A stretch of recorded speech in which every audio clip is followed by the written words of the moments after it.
नमस्कार। आमने सामने में आपका स्वागत है। मैं हूं अमन कुमार। आज आमने सामने में हमारी खास मेहमान हैं शिल्पी नेहा तिर्की जी। ये विधायक हैं झारखंड विधानसभा में और एक मुखर आवाज़ है सत्ता पक्ष की। आज हम इनसे चर्चा करेंगे और जानेंगे इनके व्यक्तित्व और इनके राजनीतिक सोच के बारे में कि आखिर कैसा है और आगे की क्या योजना है। शिल्पी जी, आपका बहुत बहुत हमारे इस कार्यक्रम में स्वागत है। जोहार। नमस्कार। शिल्पी जी, हम चर्चा की शुरुआत या हम कार्यक्रम की शुरुआत इसी से करना चाहते हैं कि आपकी जो अब तक की निजी यात्रा रही है, अभी लगभग 1 साल से लोग आपको विधायक के तौर पे देख रहे हैं, लेकिन उससे पहले की यात्रा कैसी रही है, कहाँ से शुरुआत हुई, इसके बारे में थोड़ा हमें बताइए। जी बिल्कुल। मैंने अपना स्कूलिंग यहीं रांची से ही किया। सेक्रेड हार्ट हुलुंडू से मैंने अपना 10th किया था। फिर +2 मैंने सेंट जेवियर्स डोरंडा से किया और मुझे ऊंचे पढ़ाई करने के लिए फिर मैं बैंगलोर चली गई। बैंगलोर में क्राइस्ट यूनिवर्सिटी में मैंने बिज़नेस एडमिनिस्ट्रेशन में ग्रेजुएशन किया। कुछ वक्त मैंने कुछ कॉरपोरेट कंपनीज़ में काम भी किया। उसके बाद फर्दर एजुकेशन के लिए बॉम्बे सेंट जेवियर्स इंस्टीट्यूट गई। वहाँ पे मैंने masters in communication, marketing and communication किया और उसके बाद लगभग 7 साल के लिए मैं बैंगलोर में डिफरेंट कॉरपोरेट कंपनीज़ के साथ एज अ ब्रांड मैनेजर मैं काम कर रही थी। अच्छा, उसके बाद फिर ऐसी राजनीतिक हालात बने कि आपको चुनाव लड़ना पड़ा। बिल्कुल, जो परिस्थिति बना वो सभी लोग जानते हैं, सभी दर्शक जानते हैं उस परिस्थिति को और कैसे मुझे राजनीति में आना पड़ा। मेरे लिए ये सफ़र बहुत ही नया था, मगर हमेशा मैंने जीवन में चुनौतियाँ को लेने सीखा है या मैं लेने का इच्छा रखती हूँ। तो इस चीज़ को भी मैंने एक चुनौती के जैसे लिया और आज मैं आपके सामने हूँ। जी, क्योंकि मैं याद कर रहा हूँ बहुत आखिरी समय में आप कांग्रेस में शामिल हुई थी, तो क्या आप चुनावी राजनीति में नहीं आना चाह रही थी या आपकी पहली पसंद जो है वो राजनीति ही थी? देखिए, बाबा तो मेरे जो पिताजी हैं, बाबा बंधु तिर्की जी, वो हमेशा से 30 साल से लगभग वो राजनीति कर रहे हैं। झारखंड में मंत्री भी रह चुके हैं, कई बार विधायक भी रह चुके हैं, तो उनको मैंने बहुत नज़दीकी से राजनीति करते हुए देखा है और मुझे लगता था कि आज नहीं तो कल शायद कभी ना कभी मुझे भी राजनीति में आना पड़ेगा, मगर ये इतना अचानक होगा या इतने कम उम्र में होगा, ये तो मैंने बिल्कुल ही प्लान्ड नहीं था या कभी सोचा नहीं था। जी, लेकिन मतलब मन में था कि कहीं ना कहीं राजनीति में आपको आना कभी ना कभी। तो आप क्या अंतर देख रही हैं? अभी राजनीति में आई हैं, विधायक बनी हैं, सदन में मांडर की आवाज़ है, मतलब झारखंड की आवाज़ है, और इससे पहले आपका जो अनुभव रहा है वो कॉरपोरेट सेक्टर का रहा है, तो दोनों में क्या फ़र्क देख रही हैं और उसको क्या समन्वय बना ली? एक बहुत क्लोज चीज़ जो मैं देखती हूँ, क्योंकि मैंने जैसे कहा कि एडमिनिस्ट्रेशन साइड से मैं हूँ, कॉरपोरेट में भी एडमिनिस्ट्रेशन साइड को काफ़ी क्लोजली से मैंने देखा है और उसमें काम भी किया है। मुझे लगता है कॉरपोरेट साइड में हम बहुत प्लान्ड तरीके से चलते हैं। हमारा किसी भी चीज़ के लिए एक एनुअल प्लान हुआ करता था, फोरकास्टिंग हुआ करता था और उस हिसाब से हमारा एक एक दिन का कार्यक्रम रहता था। मगर पॉलिटिक्स में या राजनीति में या झारखंड के एडमिनिस्ट्रेशन को जब मैं उस नज़रिए से देखती हूँ तो वैसा नहीं है। कहीं ना कहीं ये राज्य में प्लानिंग का बहुत ज़्यादा लैकिंग है, बहुत ज़्यादा कमी है दूरदर्शिता का। चाहे वो पॉलिटिक्स हो या एडमिनिस्ट्रेशन साइड हो, सारी चीज़ मुझे कहीं ना कहीं बहुत शॉर्ट गोल्स के तहत लगता है, लॉन्ग टर्म नहीं लगता है। तो ये एक बहुत बड़ा डिफरेंस है और मुझे लगता है इस अंतर के कारण बहुत सारे कमियां जो हैं राज्य में, राज्य के निर्माण होने के बाद भी 20 साल उपरांत, 23 साल उपरांत भी आज भी वही कमियां आपको दिखेंगी, क्योंकि मुझे लगता है राजनीतिक दल बदलते रहती हैं, सत्ता पक्ष विपक्ष वो भी बदलते रहता है, मगर एक जो सिस्टम है जो 20-22 साल से जो बना हुआ सिस्टम है वो अभी का वैसी ही का वैसी है। जी, आप जब बाहर में रहती होंगी तो झारखंड की खबरें सुनती होंगी कि झारखंड क्यों फेमस है बाहर में। जब मेरा भी ये निजी अनुभव रहा है कि जब हम यहाँ से रांची से दिल्ली गए थे तो दिल्ली में हम लोगों को कहा जाता था, कुछ टीज किया जाता था कुछ कह के। आप लोग को भी हर जो झारखंडी का ये दर्द है, बाहर में आप रहती हैं तो वहाँ से आप लौटी और यहाँ जो खबरें देख रही हैं, यहाँ जो परिस्थितियाँ देख रही हैं, तो आपको मतलब ये कंफर्टेबल महसूस होता है या दर्द होता है कि ऐसा नहीं होना चाहिए था? देखिए, मुझे लगता है जिस तरह आपने कहा सही बात है, झारखंड बिहार से अलग होने के बाद भी अभी तक अपना अस्तित्व को स्थापित नहीं कर पाया है, अपना आइडेंटिटी को स्टैब्लिश नहीं कर पाया है। जब मैं बैंगलोर में भी थी या बॉम्बे में भी थी, तो जब मैं लोगों को झारखंड से हूँ बोलती थी, तो उन्हें पहले तो ये बहुत ही आश्चर्यचकित लगता था कि ऐसा कोई राज्य भी है। तो फिर वो बोलते थे अच्छा वो जो बिहार के। फिर जब वो हमें बात करते हुए सुनते थे तो वो बोलते थे कि मगर तुम बिहारी के जैसे तो नहीं बोल रहे हो, या बिहारी के जैसा तौर तरीका नहीं है।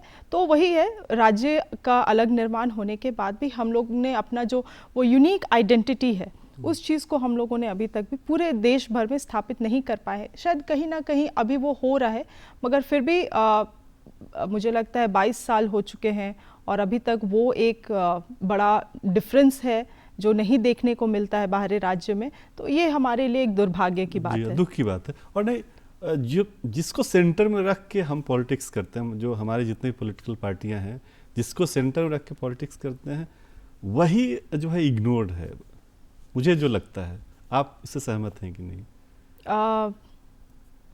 आप अगर ये कहना चाह रहे हैं कि जैसे झारखंडियों को लेके या आदिवासियों को लेके, क्योंकि हर आदमी है। Absolutely absolutely. मुझे लगता है आदिवासी समाज एक ऐसा समाज है, अगर आप देखिएगा तो हमेशा, चाहे वो पॉलिसी मैटर में हो या आज से नहीं, मुझे लगता है जब से भारत स्वतंत्र हुआ था तब से लेके आज तक भी आदिवासी सबसे ज़्यादा इग्नोर्ड समाज है।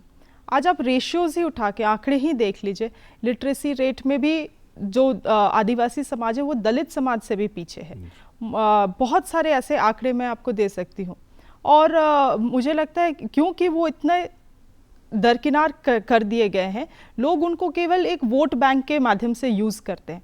और ये अगर आदिवासी का जो एक जिसको कह सकते हैं राजनीति में भी या स्टेट में भी या पूरे देश भर में भी उनका जगह तभी बदल सकता है जब वो खुद शिक्षित हो, जब वो खुद समझे कि वो किस काबिल है। जी जी, हाँ, शिक्षा बहुत महत्वपूर्ण है। उस पर जब तक आप नहीं करेंगे काम, तब तक कुछ नहीं होगा। बिल्कुल। आपको उसका बड़ा मतलब फ़ायदा भी मिला होगा, आप क्योंकि शिक्षित हैं, रहेंगी, शुरू से रहेंगी। क्योंकि झारखंड विधानसभा में भी आप एक चीज़ देखिएगा कि कुछ लोग हैं जो सिर्फ सामान्य पढ़ाई करके या जो सामान्य डिग्री लेके आए हुए हैं। आप एक प्रोफेशनल डिग्री लेके आई हैं, आपकी जो ग्रूमिंग जिस तरह से हुई है, उसका इम्पैक्ट आपको विधानसभा में देखने को मिलता होगा। हाँ बिल्कुल, कहीं ना कहीं लोग चाहते हैं कि शिक्षित लोग आगे आए, राजनीति में आए, मगर ये प्रजातंत्र भी है। और आप देखिएगा कि किस तरह से जो सिस्टम है, जिसको सिस्टम के बारे में जो मैं बात कर रही हूँ, वो कहीं ना कहीं बहुत ज़्यादा दूषित हो चुका है। आज आपके क्षमता को देख के, या आप कितने एफिशिएंट है, आप में कितनी कैपेसिटी है, आप कितने शिक्षित है, इसको देख के आपको चयन किया जाए, ये पूरे 100% कहना कहीं ना कहीं गलत रहेगा। जिस तरह से लोग आज वोट बैंक की राजनीति होती है, तुष्टीकरण की राजनीति होती है, या जो वो कहते हैं बोरा बोरा पैसा देके राजनीति किया जाता है, वो सब चीज़ से क्षमता को compete कर पाना, शिक्षित होकर compete कर पाना भी बहुत दिक्कत वाली बात है, बहुत मुश्किल वाली बात है। जी, फिर भी लोग कर रहे हैं। कुछ लोग ऐसे हैं जो इन चीज़ों से अलग, उनका जो लाइन है उस पर काम कर रहे हैं। बंधु तिर्की की राजनीति जो है वो उनकी थोड़ी अलग, उनका नाम अगर झारखंड में लिया जाए तो उनके नाम के साथ ही एक आंदोलनकारी व्यक्ति की छवि उभरती है। इसके अलावा भी, और आप जो है आपकी छवि अलग, आप भले उनकी बेटी हैं, लेकिन तो क्या उनके लाइन पे आपकी राजनीति रहेगी कि आपकी राजनीति जो है वो शिल्पा नेहा तिर्की की लाइन पे रहेगी? ये बहुत ही इंटरेस्टिंग सवाल है, क्योंकि आपने सही कहा, मेरे पिताजी का एक जो राजनीतिक आइडेंटिटी है, पॉलिटिकल आइडेंटिटी है, वो पूरे झारखंड में बहुत अलग है। और लोग उनको बहुत सारी चीज़ों से जानते हैं, बहुत सारे कैरेक्टरिस्टिक से जानते हैं। उनका कुछ चीज़ है जो मुझे बहुत ही अच्छा लगता है, चाहे वो वर्क एथिक्स बोले, वो शिक्षा मंत्री भी रह चुके हैं, शिक्षा विभाग में शिक्षा के स्तर में झारखंड में उनका क्या योगदान रहा है, ये सब चीज़ किसी से छुपा हुआ नहीं है। तो उनका जो वर्क एथिक्स है उनका जो डेडिकेशन है, हार्ड वर्क है, उन सभी चीज़ों से मैं बहुत इंस्पायर्ड हूँ। तो मैं चाहूँगी कि मैं बिल्कुल अपना एक अलग लकीर खींचूँ, मगर उनकी जो एक्सपीरियंस है, उनकी जो अच्छी चीज़ें हैं, उनको साथ लेके चलूँ। जी, मतलब लेकिन आपका लाइन अलग है, आपका में एक नई पहचान है। क्योंकि आपके कई साथी हैं जो नेताओं के पुत्र पुत्री हैं, उनकी राजनीति थोड़ी अलग दिखती है। आपको कभी देखता नहीं हूँ मैं उन लोगों के साथ। शायद अभी बहुत ऐसे कम समय भी हुआ है। मैं तो ज़्यादा, अगर आप देखेंगे मेरे लिए अभी, क्योंकि मैं पॉलिटिक्स में अभी जस्ट आई हूँ और मेरे लिए बहुत कम समय है अपने आप को साबित करने के लिए। 2024 से मुझे बहुत लोगों का दिल जीतना है, लोगों को बताना है कि मैं क्या क्षमता रखती हूँ, क्या कर सकती हूँ। तो ये सभी चीज़ों को करना है। तो मैं अभी अपने क्षेत्र में ज़्यादा एक्टिव हूँ, अपने लोगों से, अपने जो जनमानस है उनसे ज़्यादा लगाव है, उनके साथ ज़्यादा समय दे रही हूँ। और इसी दौरान कभी ना कभी किसी लोगों से भेंट होते रहता है, राजनीतिक दृश्य से भी। But my priority is my people right now. मतलब राजनीति में आप जो है वो पावर एंजॉय करने के लिए आप नहीं आई हैं? नहीं, बिल्कुल भी नहीं, आपने सही पकड़ा। एटलीस्ट अभी तक मुझे वो पावर का ये ऐसा कुछ नहीं है कि मुझे पावर चाहिए, यही चाहिए। मुझे लगता है कि मैं एक शिक्षित हूँ, जो कि जो लोग चाहते हैं कि पॉलिटिक्स में लोग शिक्षित लोग आए, तो यही मेरा सबसे बड़ा हथियार है जिसको मैं कह सकती हूँ। और इस शिक्षा से मैं कितने लोगों को, अपने शिक्षा से, अपने एक्सपीरियंस से, अनुभव से कितने लोगों को मैं फ़ायदा पहुँचा सकती हूँ, चाहे वो पॉलिसी के थ्रू हो या योजनाओं को धरातल में उतारने के तौर से हो, ये क्या मैं कर सकती हूँ, दैट मैटर्स मोर। वो ज़्यादा महत्वपूर्ण है। बिल्कुल। लेकिन एक स्पीकर साहब कुछ सप्ताह पहले हमारे कार्यक्रम में आए थे, इसी कार्यक्रम में उनका एक दर्द कहिए या उनका एक सुझाव था कि जो अब विधायक आ रहे हैं, नए विधायक आ रहे हैं, वो थोड़ा कम पढ़ते हैं। शायद इसी वजह से जो विधानसभा में डिस्कशन का जो लेवल है वो जितना होना चाहिए उतना नहीं हो पा रहा है। तो आप का क्या उसमें तजुर्बा, आप पढ़ने लिखने वाले विधायकों में हैं या आप मतलब जो है सीधे बगैर तैयारी की जाती हैं? क्या आप क्या इसमें? देखिए, ये बात तो मैं अपने से बोलूं अपने बारे में तो सही नहीं होगा। मेरा जो परफॉर्मेंस रहता है या जिस तरह से मैं बातों को रखती हूँ, उन सभी विधानसभा में जो आप देखते होंगे, लोग खुद से ही एक जजमेंट ड्रॉ कर सकते हैं। मगर मैं अपने तरफ से यही कह सकती हूँ कि मैं तैयारी ज़रूर करती हूँ, क्योंकि बहुत इस चीज़ को मैंने विधानसभा में कहा था, क्योंकि बहुत सारी चीज़, ये हमारे लिए एक बहुत बड़ा मौका होता है। सदन हमारे लिए एक बहुत बड़ा मौका होता है अपने क्षेत्र के परेशानियों को सामने रखने के लिए। अधिकारियों का इसमें बहुत सारा नज़र रहता है, सारी चीज़ें प्रोसीडिंग्स में जाते हैं, डॉक्यूमेंट होते हैं, तो इसमें एक तरीके से आपको कहीं ना कहीं सल्यूशंस भी मिलता है। तो इसीलिए आपको किसी भी विधायक को, अगर राजनीति करना एक चीज़ है, सभी लोग राजनीति कर रहे हैं, काशी विधायक है, सभी लोग राजनीति कर रहे हैं, मगर अगर आपको अपने जनता के लिए कुछ सुधार लाना है तो आपको इस सदन को गंभीरता से लेना पड़ेगा, जिसके लिए आपको तैयारी करनी ज़रूरी है। क्योंकि हल्ला हंगामा से तो विधायकों का ही नुकसान हो रहा है, जनता का नुकसान हो रहा है। हाँ, बिल्कुल बिल्कुल। कहीं ना कहीं मेरे पिताजी को, मैंने भी, वो जब सदन में रहते थे तो बहुत पहले से विधानसभा को क्लोजली हम लोग देखा करते थे घर पे भी। और ये बात सही है कि उस समय का जो डिस्कशंस होता था और उस समय का जो वार्तालाप होता था, उसमें और अब में बहुत ज़्यादा अंतर है। अब आप देखें सदन के अंदर भी बहुत लूज टॉक्स होते हैं, जो कहीं ना कहीं व्यक्तिगत छींटाकशी भी देखता हूँ। बिल्कुल बिल्कुल। तो ये सब पहले नहीं देखने को मिलता था। पहले ये भी था कि सदन बहुत देर तक चलती थी, किसी भी चीज़ों में बहुत ज़्यादा वाद विवाद होता था, जो कहीं ना कहीं उससे कुछ प्रतिक्रिया भी निकल के आती थी। मगर अब वो सब चीज़ कहीं मिसिंग है। लगता है कि कहीं औपचारिकता तो नहीं हो रहा है कि टाइमिंग है यहाँ से यहाँ तक, इतने में स्थगित कर देना है। बहुत सारे आज भी स्थगित हो जाते हैं क्योंकि विपक्ष का बहुत ज़्यादा इसमें इनडिसिप्लिन भी देखने को मिलता है। लेकिन इस खत्म होना चाहिए, क्योंकि आप देखिएगा कि लोकसभा में भी कई युवा सांसद हैं जो अच्छा बहस कर रहे हैं। विधानसभा में, कई राज्यों की विधानसभा में भी अच्छे लोग आ रहे हैं, खासतौर पे यूथ लोग। हमारे यहाँ भी ये चेंज होना चाहिए। एक सवाल जो है वो मेरे जहन में लगातार आ रहा है कि नेहा तिर्की जो है वो खुद अपने फैसले ले रही हैं या बंधु तिर्की से प्रभावित होती हैं?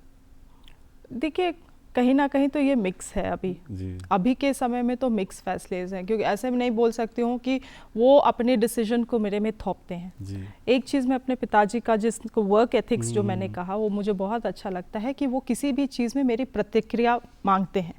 बहुत लोगों को, जब मैं चुनाव में खड़ी हो रही थी तो बहुत लोगों को लगता था कि लड़की है तो ये नहीं कर पाएगी, या छोटी है इससे नहीं हो पाएगा राजनीति, या काम नहीं हो पाएगा, अपने पिताजी के जैसा समय नहीं दे पाएगी। कहीं ना कहीं लोगों को लगता था कि एक रबर स्टैंप विधायक बन के रह जाएगी। मगर शिक्षित होने का यही एक लाभ मिला कि मैं अपने निर्णय खुद से ले सकती हूँ। तो बहुत सारे चीज़ों में बिल्कुल बाबा का अनुभव रहता है, मगर सारी चीज़ों में वो मेरे प्रतिक्रिया ज़रूर लेते हैं। मतलब कहने का मतलब कि आपको अलग से गढ़ा जा रहा है। कई बार क्या होता है, कई पॉलिटिकल पार्टियों में इस पे कई फिल्में भी बनी है कि आपस में ही टकराव हो जाता है, आप जिसको आगे बढ़ाते हैं तो वो वाली स्थिति नहीं है, वो आपको उन्होंने स्पेस दे रखा है। बिल्कुल दे रखा है, और आपने सही कहा, टकराव होता है एक ही परिवार में। आप देखिएगा कि कोई भाजपा में है तो कोई कांग्रेस में है, मगर यहाँ पे मुझे लगता है कि एक परिवार में या आप एक ही जगह पे रह के दो विचारधारा से नहीं काम कर सकते हैं। तो उनके विचारधारा से शुरू से ही मेरे विचारधारा बहुत मिलते हैं, पारिवारिक चीज़ों को भी लेके, बहुत सारे व्यक्तिगत चीज़ों को भी लेके, काम को भी लेके। तो मुझे लगता है इन सभी चीज़ों में ऐसा दिक्कत नहीं होता है, कहीं पे वो झुकते हैं तो कहीं पे मैं झुकती हूँ। जी। और आपके पति का क्या इसमें रोल है अभी? मेरे हस्बैंड मर्चेंट नेवी में हैं। वो हमेशा ही से राजनीति से दूर रहे हैं और उनका कोई भी इसमें दिलचस्पी नहीं है। वो एक अभी ऑडियंस की तरह हमें देखते हैं, अपने सुझाव देते हैं, और अपने काम में काफ़ी व्यस्त रहते हैं, क्योंकि 6 महीने वो सी वाटर्स में रहते हैं और 6 महीने वो लैंड में रहते हैं। तो ये तो आपके लिए और अच्छा भी हो गया कि कोई हस्तक्षेप नहीं है और आप पारिवारिक जिम्मेदारी से भी बहुत ज़्यादा शुरू से ही मेरे लिए अच्छा रहा है, क्योंकि इस तरह के जिसको मैं कैसे व्यवस्था के कारण मैं हमेशा से बहुत वर्क फोकस्ड रही हूँ। जी। तो और एक फ़ायदा इसमें ये भी है कि आपके पति जो हैं वो आपको हस्तक्षेप नहीं कर रहे हैं, आपके पिता हैं वो भी, उनको भी पता है कि कहाँ तक सुझाव देना है। तो इसमें मुझे लगता है, मैं बहुत आशान्वित हूँ कि एक मजबूत नेता गढ़ने का काम किया जा रहा है। कोई, क्योंकि क्या होता है, महिला, खासतौर पे जो महिला विधायकों सांसदों के साथ होता है कि जो पुरुष वर्ग होता है उनका बड़ा दबाव होता है। जी। बिल्कुल बिल्कुल। अभी हमारे क्षेत्र में देखिए कितने महिला लोग मुखिया बन के आई हैं, मगर वो मीटिंग्स नहीं अटेंड करते हैं, उनके पति अटेंड करते हैं उनके लिए मीटिंग्स। तो इस तरह से चीज़ें हमें राजनीति में बहुत अक्सर देखने को मिलता है। और जो मतलब हाँ, हमारा भारत आगे बढ़ रहा है, हमारा झारखंड आगे बढ़ रहा है, मगर कहीं ना कहीं ये चीज़ काफ़ी देखने को मिलता है कि जो जिस तरह से आपने कहा कि वुमेन को डिसीजन मेकर की तरह नहीं देखा जाता है, उनके ऊपर डिसीजंस थोपा जाता है। और ऐसे हालात में मुझे ऐसा परिवार मिला है जहाँ पे मुझे पुरुषों से बहुत जिसको कह सकते हैं मोटिवेशन या बहुत पुश मिलता है, या बहुत विश्वास मिलता है। तो मुझे कभी भी ऐसा जेंडर डिस्क्रिमिनेशन अपने घर पे बचपन से ही कभी ऐसा महसूस नहीं हुआ। मुझे लगता है ये मुझे अगर इससे किसी को सीख मिल सकता है या किसी परिवार को सीख मिल सकता है, तो मैं इस चीज़ को ज़रूर अपने समाज को बोलना चाहूँगी कि अब समय बदल रहा है, लोग शिक्षित हो रहे हैं, और ये जेंडर डिस्क्रिमिनेशन से अब हम लोगों को थोड़ा पीछे हटना चाहिए, ताकि हमारी बेटियां भी जो हैं वो भी, क्योंकि वो सक्षम है, इफ़ दे आर लिमिटेड, वो अपने सोच अब या आपके विचार से वो लिमिटेड है, तो उनको भी एक मौका देना चाहिए और गाइड करना चाहिए। नहीं, आप महिला दिवस पे साल में एक दिन गुलाब देने के बदले उनको डिसीजन लेने की आज़ादी दीजिए। बिल्कुल बिल्कुल। तो क्या होता है कि हमारे समाज में ये दोहरापन है कि एक दिन हम उनको पूछते हैं, हाँ, श्लोक पढ़ते हैं, लेकिन बाद में फिर हम उनको फैसले नहीं लेने देते। आप सही गलत फैसला तो बाद में होंगे ना, उनको फैसला लेने दीजिए। बिल्कुल। तो आपके साथ जो दूसरी महिला जो विधायक हैं, उनका परफॉर्मेंस कैसा है और उनसे कैसा आप कितनी कनेक्ट हैं उनसे? मुझे लगता है कांग्रेस में तो जितने भी महिला सदस्य हैं वो काफ़ी शिक्षित है, चाहे वो पूर्णिमा नीरज सिंह हो, दीपिका जी हो, अम्बा जी हो, हम सभी काफ़ी शिक्षित महिलाएं हैं, और कहीं ना कहीं सब परिस्थिति के ही माध्यम से यहाँ तक पहुँचे हैं, या जिसको कह सकते हैं सब लोग संघर्ष के ही उपज है। सब लोगों से अच्छा एक ताल्लुकात है। जी, भाई इसका फ़ायदा भी राज्य को मिलेगा, क्योंकि पहली बार इतनी संख्या में महिलाएं चुन के आई हैं विधानसभा में। बिल्कुल जी, और ये बढ़ते रहना चाहिए। जी जी जी। लेकिन अब राज्य जो हमारे है वो अभी भी कहा जा रहा है कि ब्यूरोक्रेसी जो ज़्यादा हावी है आपकी विधायी का, आपको कोई अनुभव आपके साथ? मुझे लगता है बहुत ज़्यादा हावी है ब्यूरोक्रेसी झारखंड में, और कहीं ना कहीं अगर सरकार किसी की भी हो, जैसे मैंने कहा है, सरकार किसी की भी हो, सिस्टम वही है। 20 साल से जो सिस्टम चला आ रहा है वो वही है। अगर कोई भी सरकार इसको नहीं बदलने का प्रयास करती है तो मुझे नहीं लगता है कि हम लोग जो योजनाएं बना रहे हैं या जो बजट इतना हम लोग एलोकेट कर रहे हैं उसका हम कहीं से भी हम लोग उसको एक तरीके से कह सकते हैं कि धरातल में उतरते हुए देख पाएंगे। इसलिए बहुत ज़रूरी है कि वो सिस्टम को बदले। ब्यूरोक्रेसी में भी एक तरीके से एक नियंत्रण लाने का सरकार प्रयास करे। जी, जो अभी काम करने की आवश्यकता है उस पर। उन्हें तो कई ब्यूरोक्रेट्स के बारे में खबरें आते रहती, तो सुन के भी दुख होता होगा आप लोगों को, क्योंकि बुरा तो लगता ही है, क्योंकि देखिए वही है, झारखंड राज्य में देखिए करप्शन तो मुझे लगता है सारी ही स्टेट्स में है, करप्शन हर एक जगह पे है। मगर अफसोस इसी बात का लगता है कि बहुत सारी चीज़ें हैं जो यहाँ के आदिवासियों के लिए आता है, खास करके ट्राइबल सब प्लान हो, जिस तरह से वो सभी चीज़ों को डाइवर्ट किया जाता है। जिस चीज़ों के लिए बजट आती है उन चीज़ों को टाइमली यूटिलाइजेशन नहीं किया जाता है। टाइमली यूटिलाइजेशन नहीं करने के कारण जो है फंड्स वापस चले जाते हैं। ये सभी है। बहुत सारी चीज़ों में अनियमितता, जैसे फाइनेंशियल मिसमैनेजमेंट आप जिसको कह सकते हैं। ईयर एंड से पहले कंटिजेंसी फंड से फंड्स विड्रॉ किया जाता है, मगर समय में उसके लिए जो यूटिलाइजेशन बिल है वो नहीं सबमिट किया जाता है। सो ये सारी चीज़ बहुत मैं क्योंकि मैं एडमिनिस्ट्रेशन बैकग्राउंड से है तो वो उस लेंस से मैं देख सकती हूँ इन सभी चीज़ों को। और जब तक इन चीज़ों में सरकार नियंत्रण नहीं पाती है, मुझे नहीं लगता है कि राज्य कहीं से भी कोई सही दिशा में जा सकता है। आपकी मुख्यमंत्री जी से बात हुई इस संबंध में? मुख्यमंत्री जी से उतना अभी वार्तालाप नहीं हो पाया है, क्योंकि बहुत सारी चीज़ों को लेके वो भी काफ़ी व्यस्त रहते हैं। मगर कभी ना कभी जब समय मिलता है तो कुछ अपने क्षेत्र को खास करके लेके कुछ प्रतिक्रिया ज़रूर देती हूँ, और वो काफ़ी सारी चीज़ों को ध्यान भी देते हैं। हाल ही फ़िलहाल में हमारे मांडर कॉलेज और बेड़ो कॉलेज को फर्दर निर्माण के लिए हम लोगों ने कुछ फंड्स का भी मांग किया था, जिसकी उन्होंने स्वीकृति भी दी। तो ऐसे कुछ प्रतिक्रिया हैं जो अपने क्षेत्र को खास करके लेके हम आते हैं। हमारे पास है अभी समय, झारखंड को भी लेके ज़रूर कुछ अपने सजेशंस देंगे। ऐसा कोई 3-4 काम चाहती हैं कि ये बदलाव हो जाए जिससे झारखंड के लोगों का जीवन बेहतर हो जाएगा, ऐसा कौन सा आप देख रही हैं? देखिए, मुझे लगता है खास करके कुछ 2-3 चीज़ें हैं जिसको सरकार को, चाहे सरकार किसी की भी हो, उन्हें फोकस करना होगा। पहले तो है आपका जो लैंड इश्यूज़ है आदिवासियों को लेके। आज मैंने इस चीज़ को पहले भी कहा है और आपके भी इंटरव्यू में मैं दोहराऊंगी कि जिस तरह से आदिवासियों का ज़मीन लूटा जा रहा है, अगर हम कुछ काम नहीं करते हैं इसको रोकने के लिए, तो कल आदिवासियों को म्यूज़ियम में रखना पड़ेगा। आज आपके जेब से पैसा लूटने से पहले लोग सोचेंगे, मगर जिस तरह से जिस हालात में लोग आदिवासी का ज़मीन लूट रहे हैं, मतलब इसका कोई अंदाज़ा नहीं है। CNT SPT एक्ट है, मगर इसको पालन करने के लिए कुछ नियम नहीं बनाए गए हैं, रूल्स नहीं बनाए जा रहे हैं। तो इसीलिए लोगों का जो है वो मनोबल बढ़ रहा है, ज़मीन लुटा रहा है। और लोग कहते हैं, जिसको मैंने सदन में भी कहा था, कि लोग कहते हैं कि अरे नहीं, आदिवासी है वो तो पी खा के अपना ज़मीन बेच दे रहा है। मगर जो ऑफिसर्स है वो जो उपायुक्त हैं, जो जिनको ये दिया गया है, वो इस तरह कैसे फाइल्स को ये कर रहे हैं। तो ये सभी चीज़ को है। दूसरी बात रही पेशा कानून। पेशा कानून एक तरीके से प्रजातंत्र का, मतलब आदिवासियों के लिए प्रजातंत्र का जो है वो सोल है। और मैं इसको इसी तरह से देखती हूँ, जब भारत आज़ाद हो रहा था उस समय बहुत लोगों ने कहा था, बहुत लोग कह रहे थे इस चीज़ को कि डेमोक्रेसी कैसे संभालेगा भारत, इतना शिक्षित भी नहीं है। और आज वही हालत है कि सेल्फ गवर्नेंस कैसे आदिवासी समझाएगा, उतना शिक्षित नहीं है। मगर हम लोगों ने संभाला, भारत ने संभाला। मौका आप दोगे तो ही आदमी जिम्मेदार बनेगा, तो वो आदिवासी को वो मौका देना पड़ेगा। तो पेशा कानून के लिए नियमावली यहाँ पे बनाना पड़ेगा। उसी के हद से फिर जो फॉरेस्ट में, जो जंगल में आदिवासियों का हक है उनको मिल पाएगा। ज़मीन के ऊपर जो हक है, मिनरल्स, माइंस, इनके ऊपर हक है। तीसरा चीज़ आपके है, ये बात है, झारखंड कहीं ना कहीं रिसोर्स कर्स से ग्रसित है, जिसको हम कह सकते हैं, अगर आप मुझे मदद करेंगे हिंदी में ट्रांसलेट करने के लिए, रिसोर्स कर्स।